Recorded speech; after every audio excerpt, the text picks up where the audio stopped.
Welcome to the Real Business of Wine session on wine in the time of plague and war. This is rather an odd session compared to many of the other ones we've done, but it's something that Polly Hammond and I were talking about recently. I've read one or two things about it, and I've been fascinated in many of the parallels between what we're living through today and what has happened in the past. And I was reading some bits of Pepys's diary, not something I do that often, but that came across my path about how he was living in London right the way through the plague between in 1665, between June and December, and many of the things, a scary number of the things he was referring to in terms of the numbers of people dead going up and the reports and the fact that people weren't counting properly and so on, are terrifyingly reminiscent of what we are seeing today, 400 years later. So today we have two very eminent panelists. We have Rod Phillips, who has written on the history of wine across the world, but I'm particularly in love with his book on wine, the history of wine in France, because all sorts of things I've looked up over time and have resonated with me. And so I'm delighted to have Rod here. I met Rod last time in Texas earlier in the year. And Giles MacDonogh, who's an old friend, who is an absolute polymath with a particular knowledge and speciality of Germany and Austria, I think it's probably fair to say, but also of France and in general. 14, how many books, Charles? 14 books, I think? 15, I think. 15 books, and but cover all sorts of things. And there's been a book on Portugal, and I think there's a book on cooking with balls, I think. I think that was just a translation. Yes, but I think that's your name is on the cover. So what I'd like to do is to kick off with Rod, and we're going to have a very free-ranging conversation tonight about really how wine has been affected by times of turbulence, if you like. We can be relaxed in expanding beyond plague and war, but I should think plague and war will give us quite a lot to play with. Rod, how far back can you take us in terms of wine and bad times, if you like? Wine and bad times. Well, I suppose you could go back to what used to be called the barbarian invasions, the mass migration of populations from the east into Western Europe. It would have been thought of as a plague at the time. It was obviously simply an occupation, but certainly it had a big impact on the wine industry, such as it was at that time, because it interfered with markets, it interfered with trade routes, and so on. It really wasn't until about 500 years later that the trade routes began to. So what year? What year do you think we're talking? Oh, about? Sorry, we're talking about 500 AD, mm-hmm. And you see the trade routes being reestablished around 900 to 1000 AD. But in the meantime, there was a very big disruption. Not so much, I think, to the production of wine, but to the distribution of wine. And of course, in war, the moment you have sieges, which of course were frequently the case, you obviously plague or certain illness went hand in hand, presumably. Sure. with war, in a way that maybe we have seen in parts of the world today, but certainly very true in those times. I produce wine down in the Languedoc near Carcassonne, and the crusade down there against the Catars certainly would, I think, have had an effect on wine growing and production there as people were locked up. Giles, can you take us back? Any thoughts of history far furthest? Well, I can think particularly of plagues that would have had a disrupting effect. I mean, if we go back to the first properly charted plague, it's at the time of the death of Pericles, who actually died of the plague. So we're talking about the 5th century BC in Athens, and therefore we have in Thucydides, we have quite a lot of, quite a good idea of how the plague gripped Athens at the time. But sadly, he doesn't talk very much about wine. But I think we can imagine that at a time when the population is dying of the plague, very large amounts of the population of Athens died of the plague, people weren't really concentrating on making wine, or indeed thinking too much about drinking good wine, or perhaps they were drinking wine, but were drinking what they had. And what's more, the plague lasted quite a long time and came back at least one more time. So, plagues have a habit of doing that.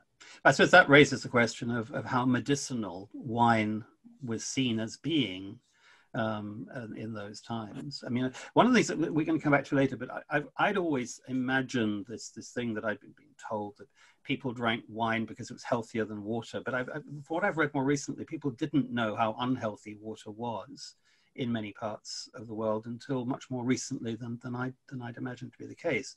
But presumably, if we go back to these times, wine did have a medicinal quality, didn't it? Well, the Greeks actually drank their wine with water, so they're drinking both. I think quite a lot of people, until relatively late in, Rod will have an idea of this too, mix their wine with water. The idea of drinking pure wine, which Nero, for example, the Emperor Nero was thought to have done, was meant to be something, well, tantamount in our days, being an alcoholic. You didn't drink your wine pure in most cases, you added water to it. And the Greeks certainly mixed it to the degree that it was probably as the same sort of strength as the sort of beer we grew up on. Because it wasn't very alcoholic in the first place. So you're adding... Well, it was alcoholic in the first place, and therefore it was mixed in a big crater. It was mixed up, and therefore it came out about the strength of Watney's Red Barrel, about 3 to 4%. Mm-hmm. Rod. Yeah, I think that's right. And the Greeks regarded people who drank their wine undiluted as barbarians, because they, just as they didn't know how to drink wine properly.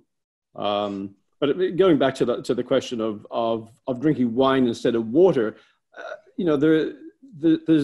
there's clearly a problem with water that you can trace back thousands of years. I mean, the Romans were building these aqueducts to bring water into Rome for a reason, and that was they'd ruined the Tiber by tossing everything into it.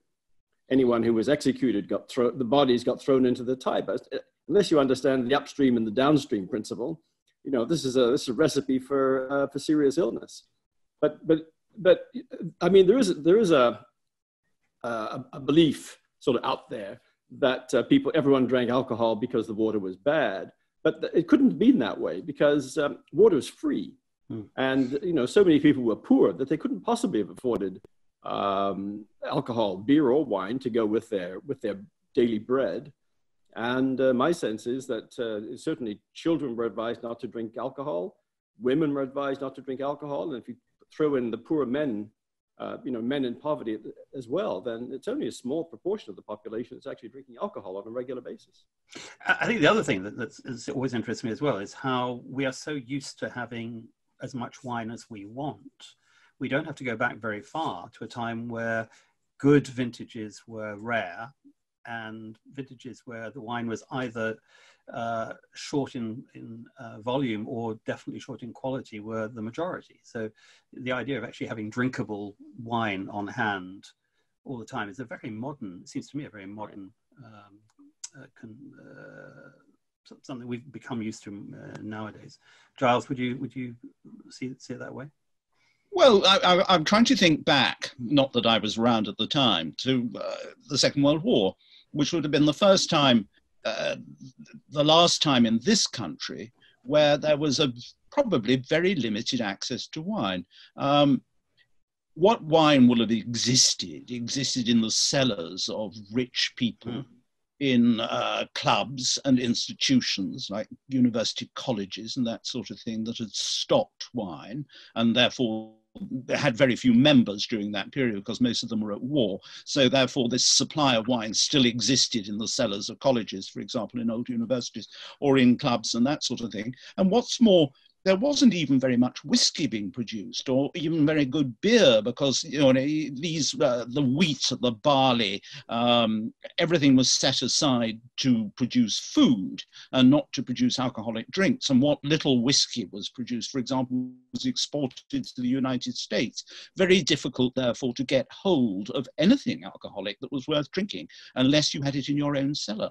So I was asking myself this question, where were people getting wine from? Were they getting wine from Australia and South Africa, colonial wine, imperial claret, imperial burgundy as it was?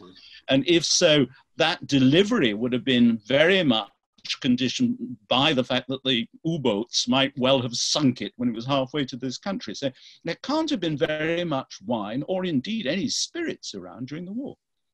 And of course, actually making wine during war in the country. I mean, you're talking about Britain, where only the wealthier section of community was actually drinking wine. If we go back to the wine-consuming countries, they had the problem of actually not having the men to do the work required. Can we go back, though? We've leapt from, in my fault, but we've leapt from if you like, Pericles and the 500 AD right the way to now. Let's go back to some of the earliest plagues and wars. Rod, over to you. Well, the one everybody thinks of is the Black Death. Yeah. I mean, from in the second, really the core of it in the second half of the 1300s, and we do have a sense of the effects of the plague on wine, because it's very obvious that between 1350 and 1400, the amount of land in vineyards dropped considerably.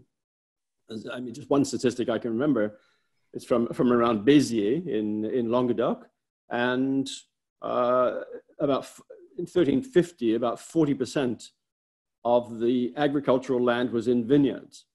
So 40%, and then 50 years later in 1400, 6% in vineyards. So it's a really dramatic decline in vineyard size. I don't know if Béziers is typical or atypical, but it's an indication of the decline of vineyards. Well, of course, the market for wine would have declined quite a bit. The Black Death carried off maybe a third of the population of Europe. So demand would have gone down, and then labor would have died off. So, you have a situation in which you've got a decline of labor, a decline of production, but whether the availability of wine was greater or smaller for the surviving population is hard to tell. It also comes back to the question that you raised earlier, and that is, the health properties of wine. Whether wine was seen as a good thing to drink in the plague years. I mean, and until the 1800s, there was a general belief on the part of physicians that wine was good for you, but not particularly good for plague, but generally good for you. So it could be that people were looking for wine. Giles. In Boccaccio, which are these stories told to distract these 10 young people during the time of the Black Death in Florence, outside Florence, there are quite a lot of mentions of wine, and these two, they're very sort of privileged 10 young people telling their dirty stories about priests and whatever it is. But there are lots and lots of mentions of wine in that, and they're clearly enjoying it very much. But again, yes, you need people to produce these wines, but there is no idea of any dearth there of wine. But obviously, they're enjoying their wine and naming their wines, their vernaccias and that sort of thing while they're drinking it. No, because they're in Florence drinking Florentine wine, or not Florentine wine, but Tuscan wine, if you like. I mean, essentially, wine. It was people drank local wine, but in Britain we were shipping large numbers of barrels from France, and there was wine. What interests me here at this moment is talking about what was happening to wine shipment, or where wine had to move. Even, I mean, Paris had the wine of Paris, but that wasn't the best wine. Even in those days, they knew it wasn't the best wine they had, I think. How did these events affect the way wine moved from place to place? Well, certainly in the 1300s, it's really, there's a very big trade of wine of claret, particularly from Bordeaux to England. and elsewhere in Northern Europe. And I mean, the figures I recall are that the number of barrels shipped dropped quite considerably in the second half of the 1300s. And you can imagine that as I said earlier, I mean, the market would have shrunk as people died, and then production would have shrunk as well. Well, I've never really had a good sense of, because I've never looked at these documents directly, but I've never had a good sense of whether the market shrank more than production, or whether production shrank more than the market. And it'd be interesting to know whether there was more on the local market or less on the local market. But certainly shipping would have been problematic.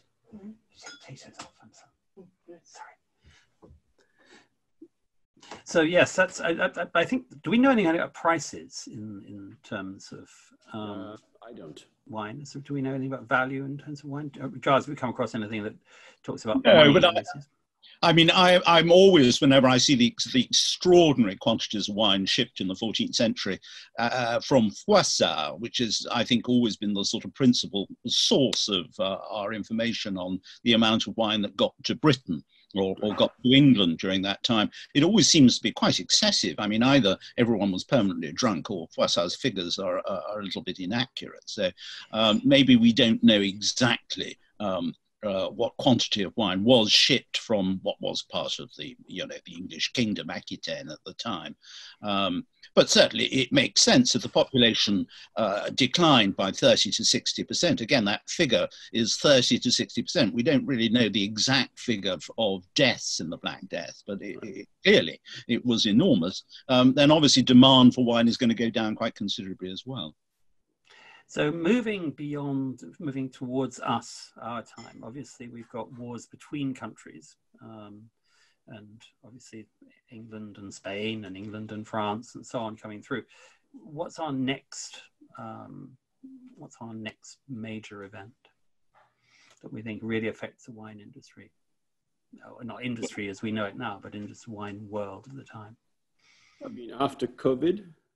No, but going back, yes, but going back, having left the Black Death, I think something like the 30 Years' War must have completely disrupted, for example, production of wine in Germany, where it said that the population declined by about half during that time. So we can't imagine with a war that rages over the whole of the area that we know as Germany, and even bigger than Germany now, could not have completely disrupted the making of wine.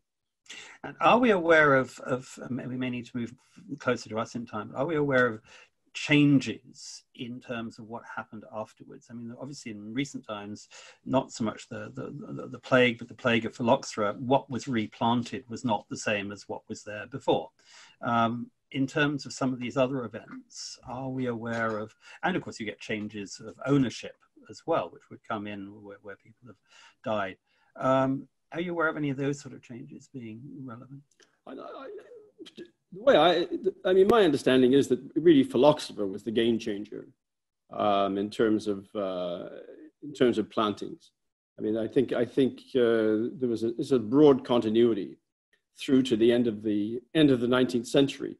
I mean, there may have been some changes in the 18th century. It's Chaptal actually says, there'd be more changes in the last. And he's writing it around 1800. He says more changes in the last 50 years than in the previous 2,000 years. That's at least his sense in terms of varieties, I think, and also in terms of plantings and vineyard practices, and probably winemaking as well. But phylloxera is the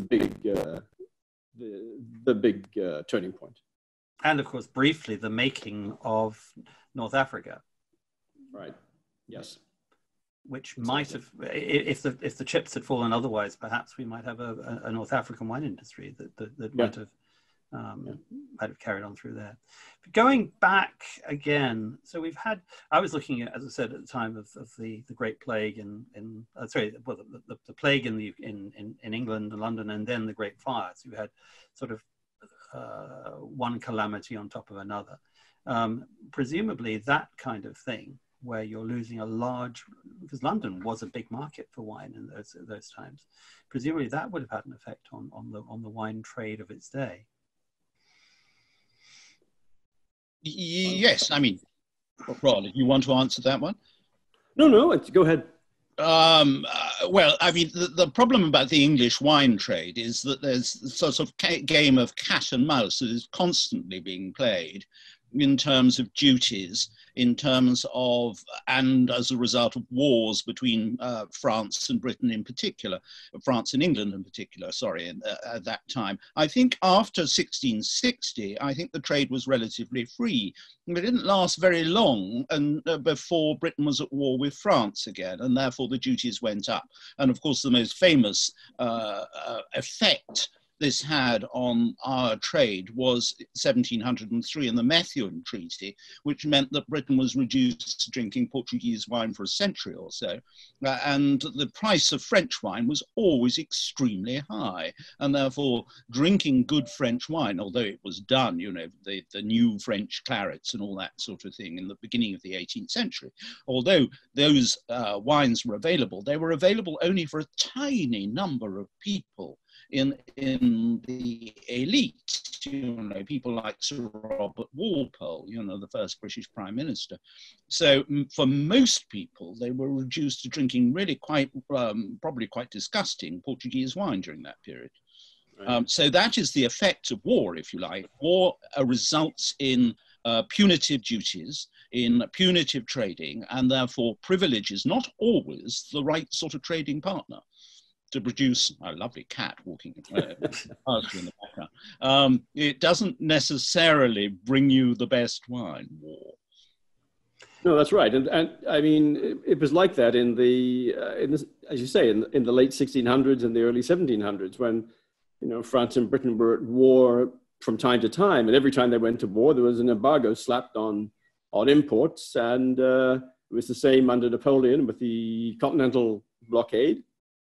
And in these situations, smuggling became very important as a way of getting good claret into into English drinkers. And you know, an astonishing amount of barrels from Haut-Brion and from Margaux and so on entered Britain and were sold at auction in London. And you wonder how much of this was the genuine stuff and how much of it was, God, it could have been Portuguese, you know. Relabeled as Haut-Brion or something like that. I mean, who knows? I'm sure there's a lot of fraud going on. You've just raised. Sorry, go on, Giles. Yeah, some of it would have come in from Ireland because it was a very, very good trading relationship between Bordeaux and Ireland. Right. And I think some of it then quietly made its way across the Irish Sea into Britain. Right. I mean, I'm going to come back to that because one of the things I've got plague and war, but of course famine is another element, and you've brought in the question of the Irish here, Giles, where obviously Bordeaux benefited, or the Bordeaux wine trade benefited from the wild geese, the Irish who left Ireland, which I suppose is part of that picture. I'm going to come back to something you said, Rod, that these barrels of Margaux and Haut-Brion or whatever. The fascinating thing to me is wine branding. So Pontac came to London, or he opened his pub. So he invented direct-to-consumer selling before the day, if you like, and he invented branding in terms of giving and creating a brand. I mean, one of you may come back and say, no, he didn't, somebody did it before, but in terms of my awareness, he seemed to popularize it, if you like. So I'm interested in terms of good times and bad times, which were the names that survived through these periods? Gosh, over that time, I mean, the name Pontac. Well, no, don't say in the bigger picture, because ultimately, what happened, if you like, with phylloxera, with a lot of the big names became less available, and people were drinking pretty anonymous red wine from North Africa, is my understanding. Right. And through most wine has been pretty anonymous, hasn't it? Yeah. I suspect that probably the category that retained that kind of name identification was champagne. You know, the champagne houses, the older champagne houses from the early 19th century are pretty continuous. I don't know about not so much Burgundy. I think Burgundy was in the hands of négociants. One of the things I picked up from your writings, Rod, is how we have this very romantic vision of noble peasant vignerons in the past making great wine in the way that we see them today. And my impression from what I've read of your writing, France, was this wasn't the case. The little producers made little wine. Very few of them were able to financially produce great wine or sell it because they didn't have a route to market or the finances to do that. Is that a correct view? I think so. Yeah. So, what you said. Yeah, I've just been working on the diary of the priest of Volnay in the 18th century, and I'm doing an edition of his stuff. And he talks a lot about not only viticulture and winemaking, but he talks a lot about marketing, and he's pretty scathing about the merchants. They're all criminals. They're parasites. They have no morals whatsoever. They talk the wine down so they can buy it cheaply, and then they sell it for a huge profit. And he's quite sympathetic to. I mean, he has his own vines that belong to the parish, and he derives income from them. But he's quite sympathetic about the small vignerons of Volnay, who are growing their vines. Are subject to, everything you can imagine, from diseases and the weather, which was awful in the 18th century, and how they're being cheated. But so that, fundamentally they make the wine and then it's purchased by the merchants, who then just blend it all away or sell it off as coming from here, there, everywhere. He's very aware of villages. He's very aware of Volnay. He's very aware of Montilly and so on. So he talks about them as different wines. But within that, he's not very, he doesn't discriminate much among producers, among the vignerons. When I lived in Burgundy, I moved to Burgundy in 75, and between then I lived there until 82, and that was the time where the growers actually started to sell their wine, because the petrol shock, actually another catastrophe, if you like, suddenly meant that the négociants, the merchants and the courtiers, didn't come to buy the wine, and suddenly they had last year's wine unsold. Right. And they'd relied on every year the barrels going off. And suddenly there was an empty barrel perched outside their door with a bottle on it with a handwritten sign saying "wine for sale." It was very primitive. Yeah. These were before the days of American critics and anybody else fighting to get hold of bottles from small estates in Burgundy. And even in 1980, 81, 82, I took the then wine writer of the Financial Times, Jancis Robinson's predecessor, to Domaine de la Pousse d'Or in Burgundy, in Volnay. And it was the first time he'd been to an estate. He'd only ever been to négociants before that. Giles, in terms of merchant, in terms of we've been talking about France, what about the German picture, the merchant class and the growers? Well, I think it's very similar. And I think, just going back to what Rod was talking about, there was a correlation between the name of the nobleman and the estate, and that therefore the smarter the nobleman, the smarter the wine that was produced in his estate. And that was particularly true of Bordeaux, of course. But going back to Germany, yes, and let me take a sort of concrete example. Obviously, the wines from particular abbeys, that would have been something that always had something to recommend it. Obviously, very, very small estates, if we talked about the Mosel or the Rheingau or something like that, then they would have had less importance. But those wines were already very well known in their local towns very early on. So, in Mainz, or in the Rheingau itself, in Frankfurt, we're not very far from the Rheingau, people already had a very clear idea of where the good wine was coming from and where they needed to go in order to obtain it. Yes, the picture is very, very similar.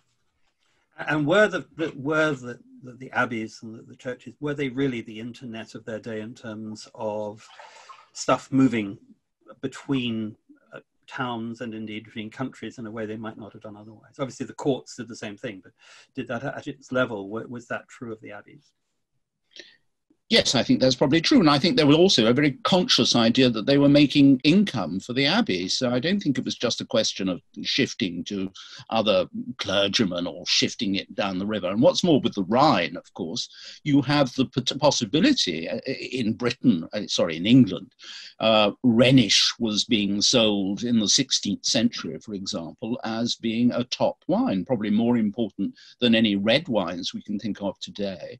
And that, of course, was coming to us because large tracts of the Rhine, not all of the Rhine, but large tracts of the Rhine were navigable very early on. And what you couldn't do by navigation, you could do over land, and then you could bring it down to Antwerp, and then you could ship it across the ocean or ship it across the North Sea to Britain. Now, that obviously, with two wars, we could go back to the wars between France and Germany, or France and Prussia earlier, which of course it probably has some importance to this. But we were great drinkers of German wine before the First World War. And what happened over those two wars to German wine? How did we go from very, very expensive German wine, more expensive than top Bordeaux, at the beginning of the 20th century, through to Liebfrau milk and very cheap, sweet German wine in the 1960s? I think there was probably a bit of a gut reaction about the time of the Franco-Prussian War, but I think also German unification was not something that I think people in Britain, the sort of educated Britons, tended to take the French side over the Franco-Prussian War. And after that, then Germany, which then became a commercial rival to Britain and that was considered to be rather unwelcome, probably suffered as a result of that. But German wine remained popular, as German philosophy remained popular, German literature remained popular, well into the beginning of the 20th century, when that commercial rivalry and the hatred of Germany was sort of whipped up by the equivalent of the Sun and the Daily Mirror. You know, the John Bull, you know, which was the equivalent of the Sun in its day, and this sort of cruising for a bruising and desire for war with Germany, which probably didn't affect the drinking habits of the upper middle classes and the upper classes. But on the other hand, England was getting progressively more anti-German from about 1908, 1909 onwards, and the prospect of war was very pleasing to the men in the street. So that when it finally happened in 1914, it was a time of rejoicing for many people. And was there a recovery of German wine between 18 and 39? Well, for some, there was a succession of rather bad vintages. There were one or two very good vintages, but I think there was a force of occupation. You know, there were squaddies in Germany until 1925. They were quite happy to drink it. They were probably quite happy to drink anything. But I think in terms of a good time for wine, I think it would be hard to make out. Germany suffered monstrously economically. Therefore, to continue making great wine during that early period following the Great War would have been enormously difficult. As indeed it was during the Second World War. You know, as you said earlier, there were a few old ladies and old men producing the wine, but it was only produced in very small quantities. And of course, the elephant in the room, of course, is the quote unquote Spanish flu of 18, in the sense that it's the thing we all talk about, the 1418 war and the death toll, but the death toll of the which we don't know how many people died, obviously, of the Spanish flu, but the effect that had presumably must have been phenomenal in terms of the manpower. Rod, any? Yeah, I mean, as you say, we don't know, but it's clearly much greater than the death toll in the war itself. And quite how that affected wine, I'm not sure. I mean, as you say, the market would have shrunk as consumers shrunk. And I mean, one of the effects of the war before the Spanish flu was that it cut into basically, you know, the prime drinking demographics of young men and middle-aged men, and something like, I mean, the French lost about 10% of the male population, and this is a high drinking 10% of the population. So the market in France had shrunk dramatically before the Spanish flu. I suppose one of the good things was that if there's a bright side to this at all, vintages were pretty poor during the, 1914 was very, very good. But after that, the vintages were very poor. And the French really didn't have enough to supply the armies. The army was taking up close to half the national wine production under these conditions of poor harvests. And the French army sent out feelers to Napa, to Argentina, and other places to see if they could get the wine. And the only thing that stopped them was the fear of losing it on ships, bringing it back to France. That's an interesting point. We were talking about wine being sent out by the barrel, many, many barrels to the army to be drunk. At the moment, we have this spectre facing us of the restaurant trade suffering very badly and closed at the moment, and how many of them are going to come back to where they were before this. Now, restaurants are a relatively modern concept in terms of the volume of food and wine that's been consumed in them. But obviously, they've been very important to wine over the last sort of 3-4 centuries, would you say? Or certainly 3 centuries in terms of higher end wine. And then we have taverns as well. Can you speak to, can either of you pick up on wine not in the home of the rich or in the home of the peasant who was drinking it by the jug, but wine that's something you bought across a bar or you paid a serving person to give you? Well, yes, I probably, the birth of the French restaurant, there were very, very few restaurants in France until the French Revolution. Essentially, the story is that because of the revolution and the fact that most of the great noblemen fled from France to the Armée de Condé, that the restaurants were founded in the years around the Terror, so 1792, 1793, by the chefs who were formerly employed in the households of the great nobles. And therefore the secrets of gastronomy were then transmitted to the new plutocrats who had made money out of the revolution, the profiteers, if you like. So they went off to these famous restaurants in Paris, and where there had been possibly under 50 before 1789. After 1789, there were 500, or by 1792. So that's the birth of the restaurant, if you like. And the advantage there is that anybody can come into a restaurant and buy a bottle of top wine. It isn't necessary to have an introduction. It isn't necessary to be in the world of a top nobleman who might have had access to the wines of Lafite or Latour or Margaux or something like that.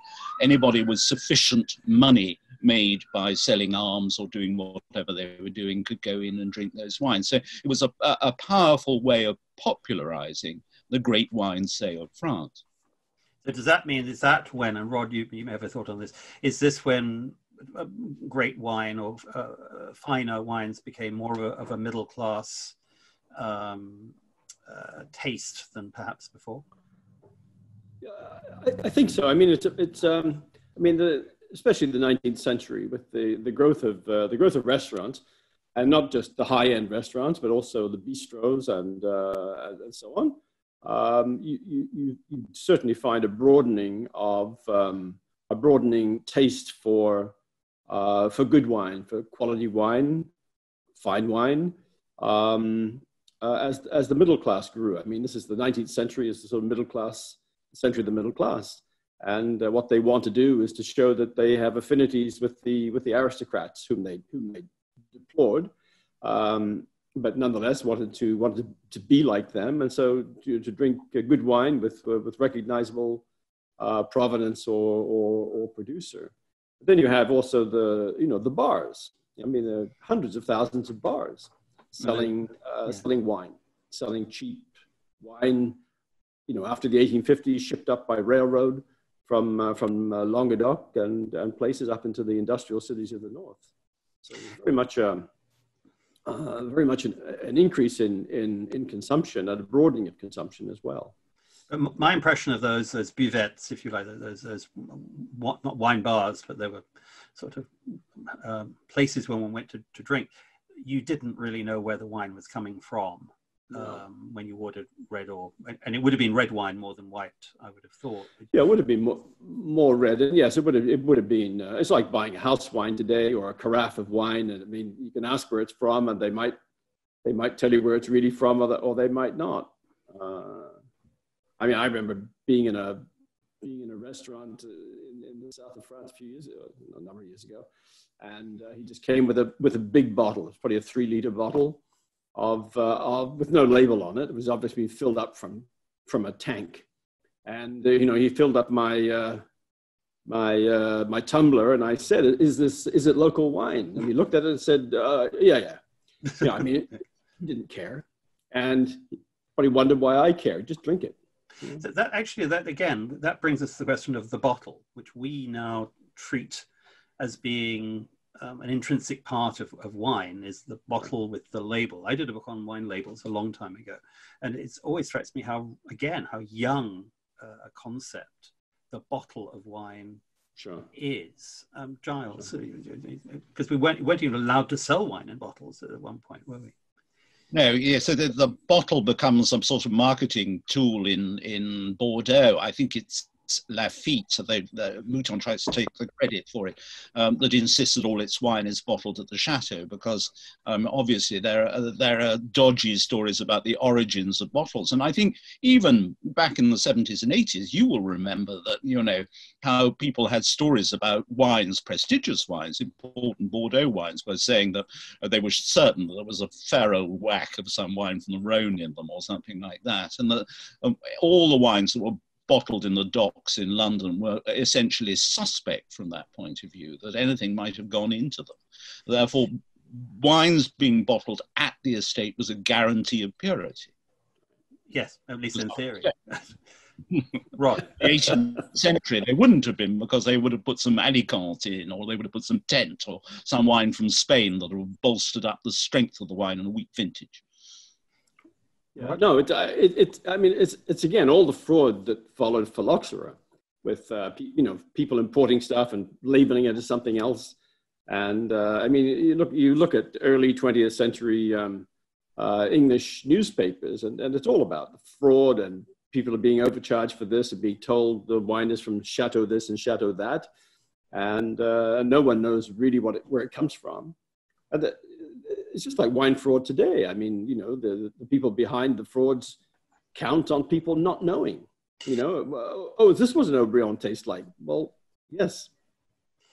Given the title of our little concept here, The Real Business of Wine, the idea of wine branding comes up, and it was certainly in France. I get a lot of conversations where the French go, non, les marques, le vin, c'est pas des marques. Wine is not they don't like branded wine. They seem to accept it in champagne, but not with still wine. And then you say, well, what about Chateau Lafite? Is that a brand? Oh, maybe, but wine is not branded. I've always wondered whether the antipathy towards branded wine has been fueled by the bad behavior of the merchants and the big companies after phylloxera, where anything with a brand on it was probably questionable as a drink, with no history of quality branded still wine as there was with sparkling champagne. Rod? Probably yes. I think people probably now have a fair confidence in branded wines, but I would have thought that was long in coming, and it took a century perhaps after the experience of France after phylloxera. But I'm not sure how that relates to say wines in the United States or to Australia, New Zealand, South Africa. I don't know really what attitudes towards branding in those countries has been. My sense is that there's a fair bit of confidence when you look at the big brands and then the cult wines. I mean, there's a great deal of emphasis on brand. I think they started with brands, is my point. Yeah. But Giles, back before we lose your expertise in Germany through the two wars, but particularly the Second War. What happened to wine? We hear all the stories about people hiding wine from German occupiers, and the Wine and War book that came out a few years. What was happening in Germany during that period? Well, as we mentioned earlier, there was a particular problem, is that the best wine in Germany, more large amounts of it, were actually produced on the border, where they were producing the Westwall, the wall that was going to protect Germany, which involved the fact that in 1939, for example, no one could harvest their wines there because it was a military area and it was occupied. And therefore they had to sort of sue for some form of recognition for damages because they couldn't get into their own vintages and into their own vineyards and make the wine. But it was an unhappy accident for Germany that many of the best vineyards are actually on the border.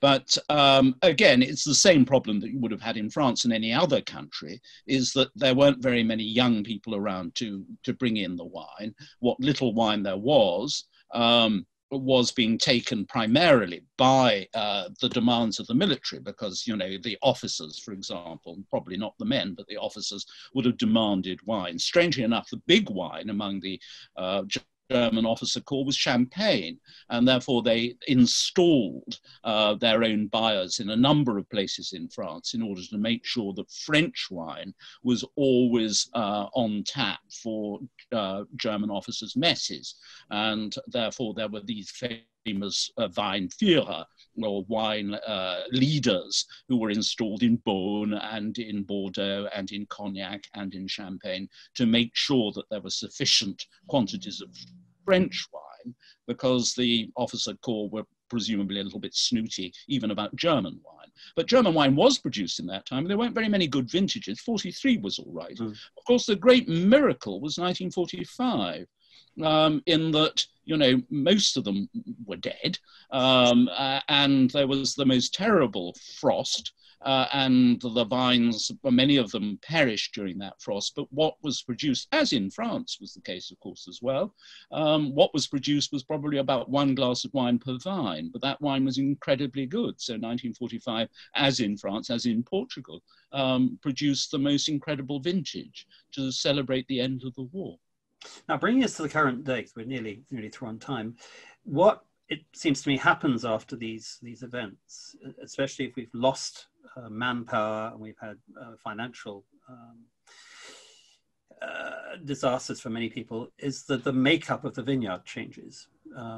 People end up selling their vineyards if they're poor, or the wealthy take advantage, or at least some take advantage by creating bigger estates. And there's a lot of question of what's going to happen as we come out of this situation, whether some of the more marginal wine estates in Europe certainly will end up being sold to the richer landowners who can afford to buy them.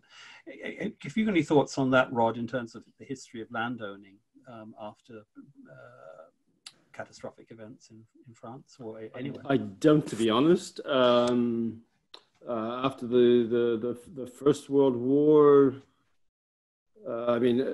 just thinking of France, of course, there was a great shift in those parts of France that were returned to France from Germany. Champagne had to rebuild because a lot of the war zone was actually in Champagne. But I think as far as Champagne is concerned, there's pretty good continuity. As for the other regions of France after World War I, I think the wine industry did pretty well during World War I. I mean, the government was requisitioning huge amounts of wine for the army. So they had, even though large numbers of younger men, the prime wine drinkers were in uniform, they were being fed huge amounts of wine. I mean, they were getting a liter and a half of wine, then they could buy some more. I mean, there's a lot of wine being consumed. So they did pretty well. And I think even after the Second World War, as Giles just said, the Germans installed their buyers. I've been looking at some of the stuff in Burgundy, and the buyer there, I've forgotten his name, in Beaune, sent out a letter to all producers inviting them to send samples, and then he sent out a letter saying, thanks so much. I can't thank you all individually because I received so many samples. Unfortunately, some of you sent samples from 1934 and 35, which were years of huge production. He's complains that they have no flavor and no color, but he's pretty happy with the rest. So, I mean, there's the whole question of collaboration, of course, coming up there. But, I think the, purchases by the government, whether it was the French government of World War I or the German government of World War II, probably saved the French wine industry. Now, you just raised, you mentioned the difference between brands in the US and in the New World. Of course, one of the things we've had in Europe, which we don't, again, hear as much about as perhaps we ought to, is the cooperatives. Sorry? The cooperatives. Yes. And I don't think most people, when they're buying wine from France, Italy, Spain, realize just how large a proportion of the wine in those countries is produced by cooperatives who then sell it to other people who put their names onto it. And that was a consequence, really, of the financial travails of the 20th century, well, the early 20th century was it. And in Germany, cooperatives have been incredibly strong, haven't they, Giles? Yes, they have, and they grew, I think, sadly, between the wars when, during the time of the Depression. They also grew, dare I say it, as because the middlemen in German wine were often Jewish dealers, wine dealers, and therefore there was a sort of present anti-Semitism directed against the Jewish middlemen who ran the trade in places like Mainz, and therefore it could be encouraged that they were being swindled by the middlemen, and therefore to develop the cooperatives was often an idea that, we're going to see you right, and rather than those people who come here to swindle you. So there was an element of that between the wars. And they've never really gone away. So throughout Europe, the cooperative movements still are incredibly strong. Surprisingly, in fact, you see fewer cooperatives in Eastern Europe, where everything was government owned, than you do in the West. Right. We are very close to time. I've really enjoyed the conversation. Whether we've stuck to our theme of plague and war, I'm not entirely sure, but I think we've covered a lot of fascinating ground, as I thought we would. Any final thoughts as we move hopefully towards coming out of this crisis? Any thoughts from either of you of historic resonance or lessons that maybe we can learn and benefit from? I don't know. It's very interesting to watch what's going on. We've had a big debate in Canada, as I'm sure elsewhere, about whether alcohol is an essential industry, because all the alcohol stores, retailers have been allowed to stay open, and a lot of people were wondering why that's so. Alcohol is surely a discretionary thing that you don't need. So it's been a big debate, and every province except one has kept has declared wine, beer, and spirits to be essential. I have a feeling that's going to be a continuing discussion. And the evidence is that people are certainly buying more wine, but they're not eating out, so they're probably perhaps not buying any more than they would otherwise. They may be buying different wine to drink at home. Giles, any final thoughts?